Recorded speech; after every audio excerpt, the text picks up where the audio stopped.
Drop set, rest pause ou treinamento tradicional, o que é melhor para hipertrofia ou para força? É sobre isso que nós falaremos hoje e nós utilizaremos esse estudo publicado na Canadian Science e é publicado por um grupo de brasileiros aqui, né? Tem o Brad Schoenfeld aqui, mas nós temos também o Jonato Prestes, o Alisson Enes, né? O professor Tácito Júnior e nós entenderemos aqui, segundo esses dados, tá? Segundo esses dados, o que de fato talvez teria uma repercussão melhor em hipertrofia e em força. Então eles já começam aqui detalhando, né, as diferenças do drop set e do rest pause.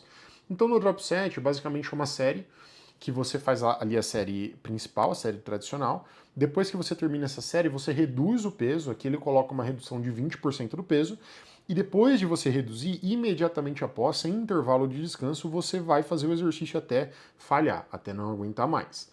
Muito bem, tem essa forma de drop, né? Mas tem também a forma em que você continua dropando. Você vai dropando, você não faz apenas um drop, você faz outras reduções e vai embora. E o rest pause é basicamente o seguinte: você estabelece uma quantidade total de repetições, por exemplo, quero ali fazer 16 repetições. E aí você estabelece um peso ali, uma carga, uma intensidade que você vai utilizar. Ah, eu vou utilizar 80% de uma repetição máxima, por exemplo. E aí, com esse peso, você faz um bloco de repetições, uma quantidade total de repetições, até chegar próximo da falha. Por exemplo, você tem a meta de fazer 16. Aí você só conseguiu fazer 10 de forma contínua.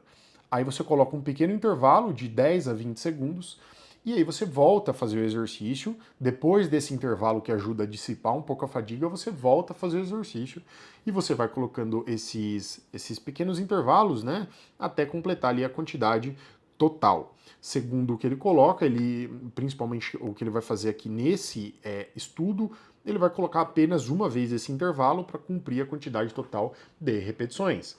Já no método tradicional, você mira uma margem de repetições totais, que é para você conseguir fazer de forma contínua, né? Ou você também pode estabelecer, ao invés de mirar uma margem de repetições, você estabelece um peso, e aí você vai fazer aquela série de forma contínua, as repetições até chegar próximo da falha com aquele peso, só que você não faz drop, você não faz rest pause, você não faz nada disso. Acabou a série ali, as repetições, beleza, fechado. Isso que é a estratégia, o método tradicional. E para testar isso, ele recrutou 28 homens treinados, tá? Veja bem, um dos critérios que ele utilizou ali para saber se o indivíduo seria de fato ou não treinado é a carga, a força relativa que o indivíduo tem ali no agachamento. Então ele estabeleceu um mínimo de 1,25 vezes o peso corporal. Então o cara tinha que agachar ali com 1,25 vezes o peso corporal. Então se fosse um indivíduo de 100 quilos, ele precisa agachar com 125 quilos, pelo menos uma repetição, para ser incluído no estudo. Eles utilizaram aqui bioimpedância para entender a composição corporal do indivíduo, então quantidade de músculo, quantidade de gordura, e assim, a bioimpedância é um método que tem a sua validação, mas a gente sabe que o nível de oscilação que ela apresenta é importante, assim como qualquer método, tá?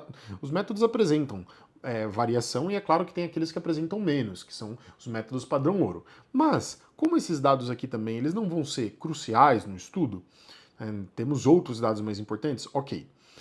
Eles fizeram um teste de uma repetição máxima, então os indivíduos passaram por uma familiarização para se adequar aos exercícios que eles fariam a repetição máxima, isso aqui é para testar força, tá? E eles fizeram duas sessões aqui separadas entre 48 a 72 horas. Já os testes de muscle thickness, né? Então os testes aqui de espessura, eles foram realizados 72 horas depois do teste de 1RM. Então eles utilizaram, a gente já vai ver isso depois, tá? Mas eles, além do teste de força, eles fizeram também o teste para saber a espessura do músculo ali, de uma porção da coxa que será medida. E eles fizeram o seguinte, né, para permitir que os grupos ficassem mais homogêneos, eles randomizaram os indivíduos de acordo com é a força máxima, o resultado de força máxima apresentado. Então, a capacidade de força máxima que eles apresentaram inicialmente. Para que os grupos tivessem indivíduos com uma força, né, similar. Então, essa distribuição dos indivíduos em relação à força, eles fizeram essa distribuição entre os grupos para que os indivíduos ali, né, ficassem bem distribuídos, de uma forma um pouco mais homogênea. Eles fizeram 8 semanas de treinamento, então 8 semaninhas, 2 vezes em cada semana, somando 16 sessões de treinamento. E eles recordaram a dieta dos indivíduos, tá? Então eles fizeram aqui esse recordatório, mas eles não tiveram um controle minucioso em relação à alimentação. A alimentação basicamente foi recordada. O teste de 1RM pós-treinamento, né, foi realizado no agachamento. Então eles utilizaram o agachamento para fazer o teste e ele trouxe aqui uns dados estatísticos interessantes, né? Coeficiente de variação, o erro padrão de medida, o coeficiente de correlação interclasse. Para não ficar muito chato, para ser bem objetivo, tá? Esses dados aqui estão confiáveis, tá? Então a medição no teste de 1RM aqui mostra um dado que não está variando muito. E esse erro padrão de medida, basicamente é o valor que é atribuído a erro. Então, por exemplo, suponhamos que comparando a avaliação pré e pós no agachamento, no teste de 1RM, teve uma diferença absoluta ali de 10 quilos, né, na média, tirando ali o desvio padrão, ok? Então teve uma diferença pré e pós de 10 quilos. Isso foi o que o indivíduo aumentou de forma absoluta de força, de peso, né? 10 quilos aqui isso aconteceu.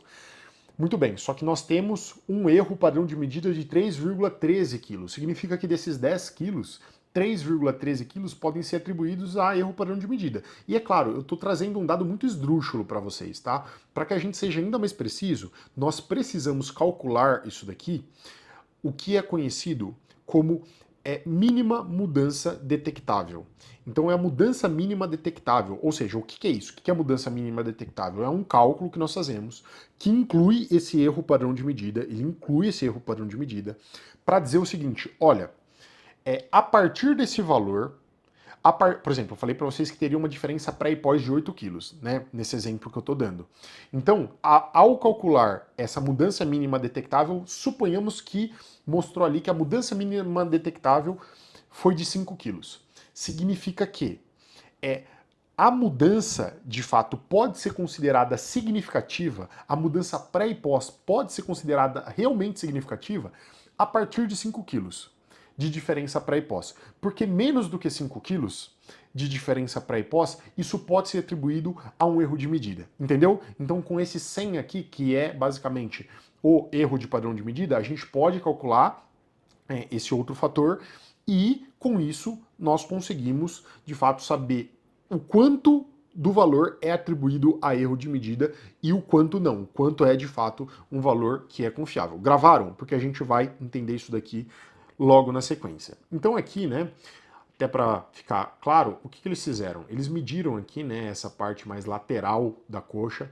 em 30%, 50%, 70% em relação ao trocânter maior do fêmur. Então eles foram medindo aqui, né, os percentuais em relação a esse ponto. E eles utilizaram ultrassom. Agora vem a questão que eu acabei de dizer, né? Que é outra caramba, travou aqui. Esse MD, que também em alguns estudos pode ser colocado como a sigla MDC. Isso, basicamente, é exatamente o que eu falei para vocês anteriormente. Ele utiliza esse dado aqui, que é esse dado do 100, né? Que é o erro padrão de medida, para dizer o seguinte, ó. Para que você tenha, de fato, um valor que é significativo, o valor precisa partir daqui.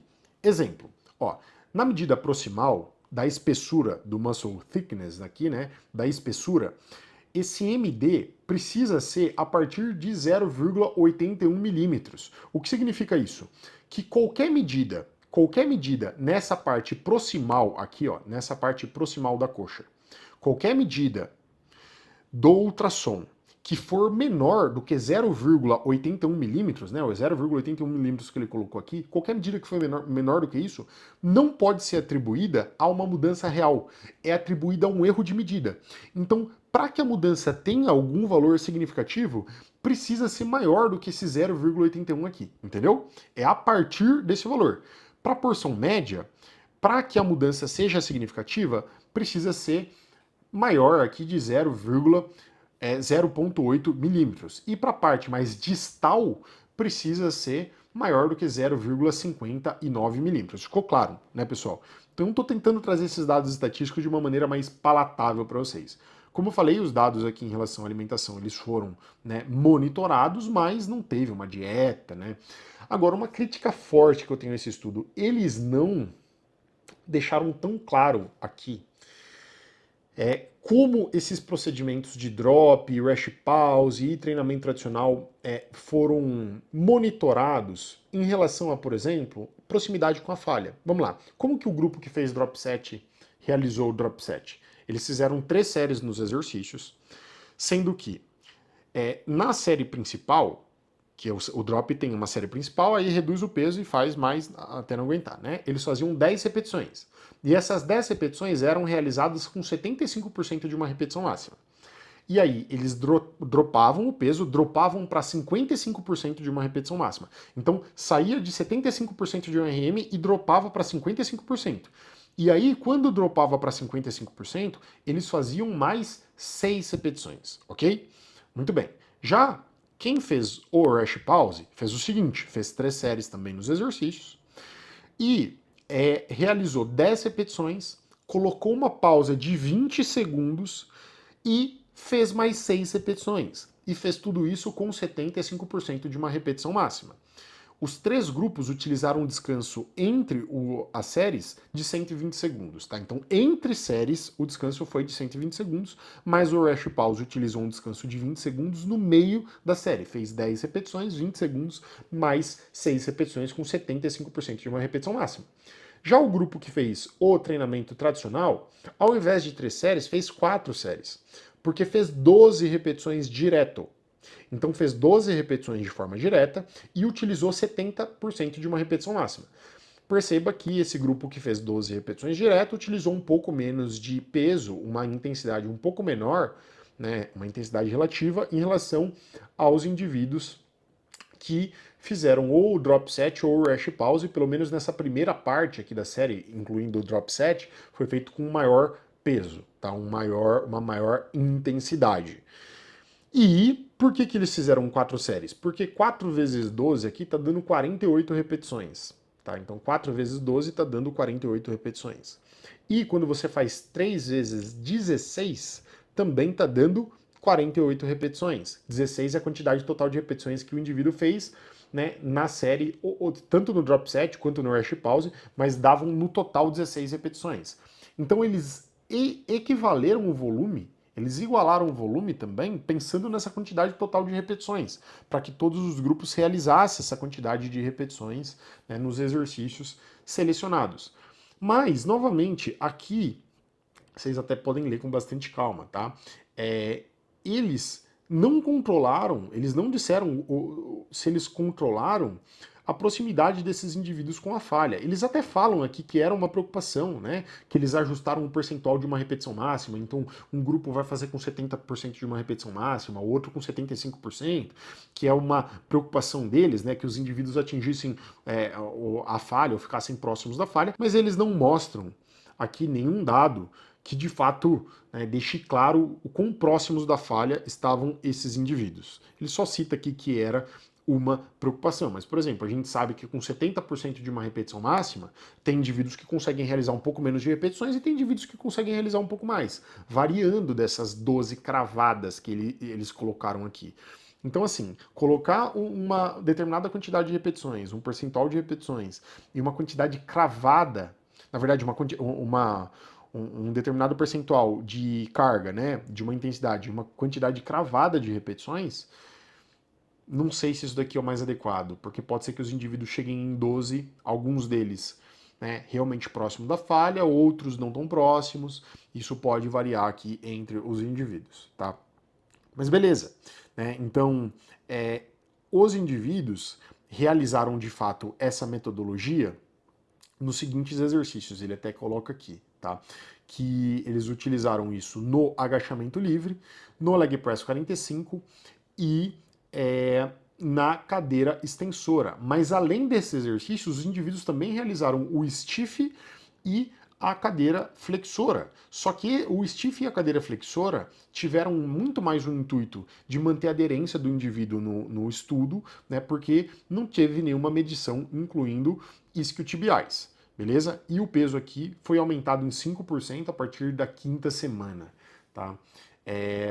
Novamente, não sei se isso daqui é o mais adequado, né? Correndo o risco do volume e tal. Eles quiseram equiparar o volume, por isso que eles fizeram isso, tá? Isso daqui é uma forma mais simplificada de equiparar o volume. Mas, né, esse incremento é exatamente de 5% a partir da 5ª semana, e não simplesmente colocar uma margem de repetições em que o indivíduo pode ir variando, subindo a quantidade de repetições dentro dessa margem, aí chegou no teto, faz uma progressãozinha no peso, né? Em que ele pode correr dentro dessa margem, garantindo talvez um maior nível de esforço e não uma quantidade cravada de repetições, talvez fosse uma estratégia inteligente, tá? E aqui eles falam que se o indivíduo, no final, né, não conseguisse realizar 1, 2 repetições, eles ajudavam o indivíduo ali a completar. Ele tinha uma assistência, né, uma ajuda para completar a quantidade total de repetições. Beleza? Mas fica aí a minha crítica em relação à metodologia. Aqui é o cálculo da mínima mudança detectável, tá? Que é essa MD aqui que eu citei para vocês, utilizando como uma das variáveis o erro padrão de medida. Tá? Lembrando que aqui ele já deu o dado DMD, né, para espessura muscular, que são esses os valores. Em relação a volume, eles não encontraram diferença no volume de treinamento dos indivíduos, então o volume foi similar. Em relação à força, eles encontraram uma diferença de força nos 3 grupos. Então os 3 grupos aqui aumentaram a força. Então o grupo que fez drop set aumentou de 142,2, daí tem o desvio padrão, para 162,8 quilos pré-pós. Isso daqui no teste de 1RM no agachamento livre. O grupo que fez o rest pause aumentou de 142 para 168 no pós. E aqui, obviamente, tem o desvio padrão também. E o grupo que fez o treinamento tradicional partiu de 132,5 e aumentou para 149 no período pós. Ou seja, os 3 grupos, eles aumentaram a força. Porém, quando a gente compara o grupo que fez o rest pause, ele apresentou aqui uma vantagem em relação ao grupo que fez o treinamento tradicional em força. Então eles encontraram aqui alguma diferença estatística entre o rest pause e o grupo que fez o treinamento tradicional. Mas eles não encontraram diferença entre o grupo que fez o drop set e o rest pause, então não teve diferença entre o drop set e o rest pause, e também não teve diferença entre o drop set e o treinamento tradicional. A diferença que eles encontraram foi entre o rest pause em relação ao treinamento tradicional. Então quem fez o rest pause apresentou aqui um dado em força, um teste de força com um resultado um pouco melhor, tá? Agora, quando a gente vai comparar a diferença de medida, o que a gente percebe, tá? Então vamos lá, para a parte proximal. Lembrando que proximal é isso daqui, né? Então tem 3 aqui, proximal, média e distal. Para a parte proximal, eles encontram que o grupo que fez o drop set aumentou de 45,8 para 51,1. Eu estou ignorando aqui o desvio padrão, tá? Isso daqui é em milímetros. Muito bem, então aumentou de 45,8 para 51,1. Isso daqui na parte proximal. Será que esse dado ele está acima da mínima mudança detectável? Vamos ver. Qual que é a mínima mudança detectável aqui para a parte proximal? Para a parte proximal, a mínima mudança detectável é de 0,81 milímetros. E esse dado aqui que eu acabei de mostrar para vocês é um valor acima desse 0,81 milímetros. Então, sim, o dado é significativo, está acima. São muitos e muitos milímetros? Não, não é muito, não são muitos milímetros, né, de aumento, mas tem um valor aqui que está acima, pelo menos, desse mínimo resultado detectável, beleza? Dessa mínima mudança detectável. Quando a gente olha para o Rash Pause, isso acontece também.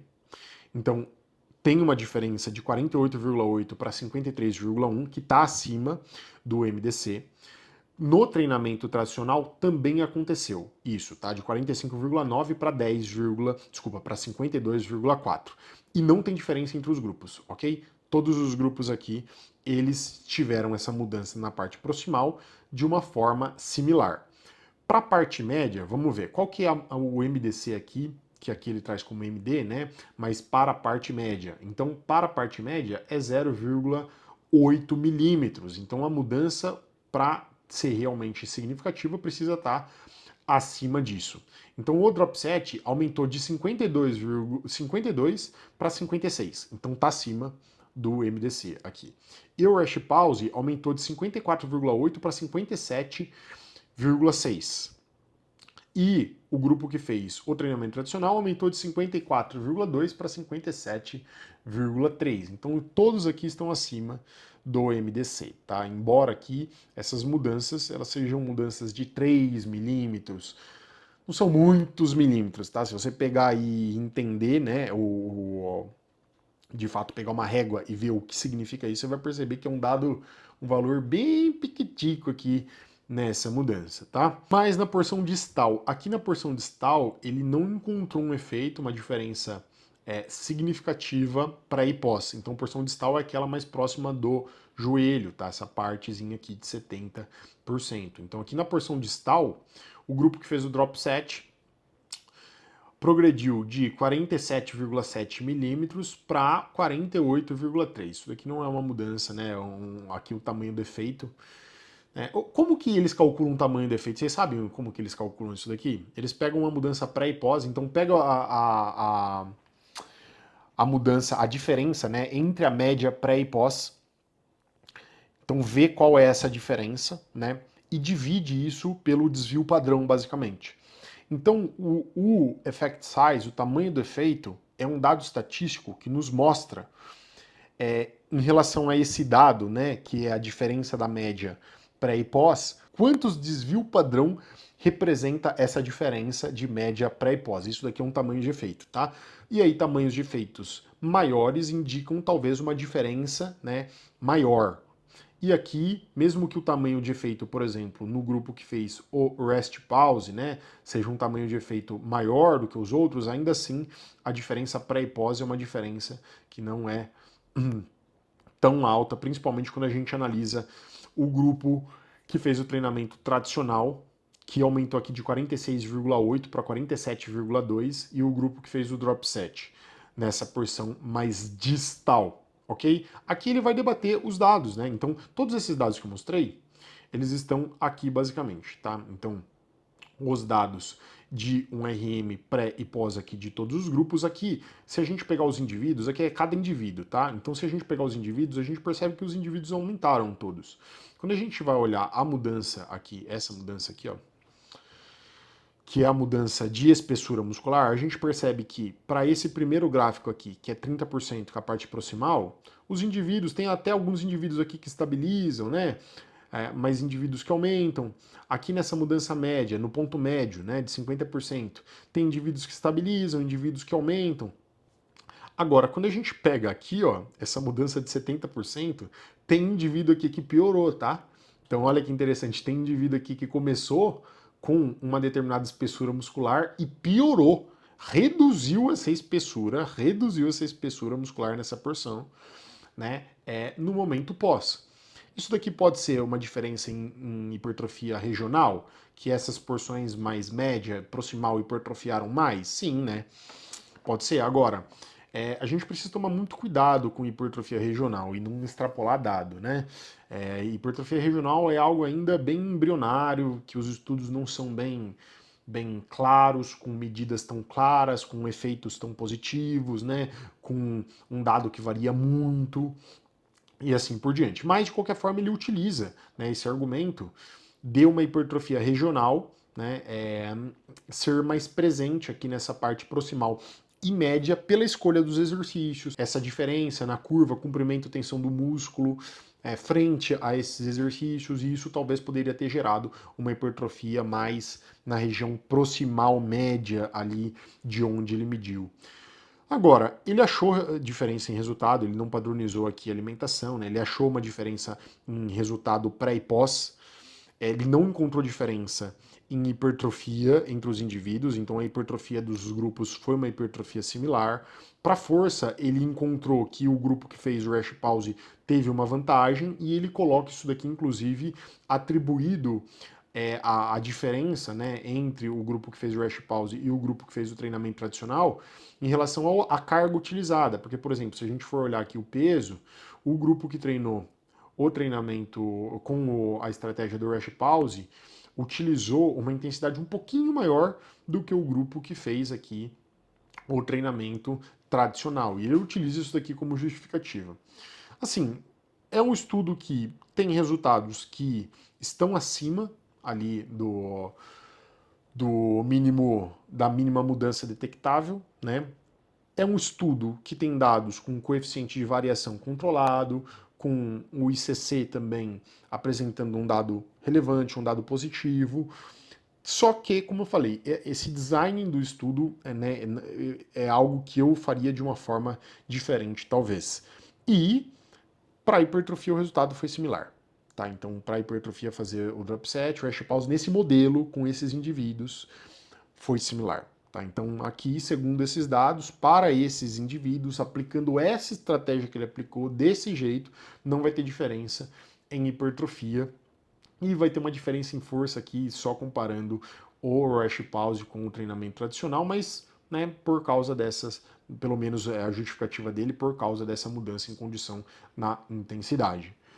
Beleza, pessoal, até então hipertrofia tá dando na mesma. Tá? Hipertrofia, para quem quer aumentar músculo, são métodos aplicáveis. O que eu sugiro? Que eles sejam utilizados com parcimônia. Tá? Então, utilizar drop set é possível? É possível sim. Utilizar rash pause é possível. Tá? São métodos que podem ser aplicados no seu protocolo. Utilize-os de forma selecionada, em séries selecionadas, em exercícios selecionados. Quando você for fazer um drop, talvez não dropar muito, dropar em um percentual controlado é coerente, selecionar bem as séries que você vai fazer isso, né? Não encher o seu treino com esse tipo de estratégia. Né? Ao meu ver, nós temos outras possibilidades que são um pouco melhores. Como eu falei, é possível aplicar esse tipo de estratégia, mas de uma maneira que não vai acabar com o seu aluno, né? Que não vai deixar ele tão exaurido que ele não vai conseguir voltar para o próximo treino. Brincadeiras à parte, é uma estratégia possível. Utilizem com inteligência. Beleza, pessoal? Então me conte aqui, ó, o que você achou desse vídeo. Se você é treinador, chegou até o final, então entre no nosso grupo de estudos, em que toda semana nós fazemos análises desses estudos, desses artigos aqui. Fechado?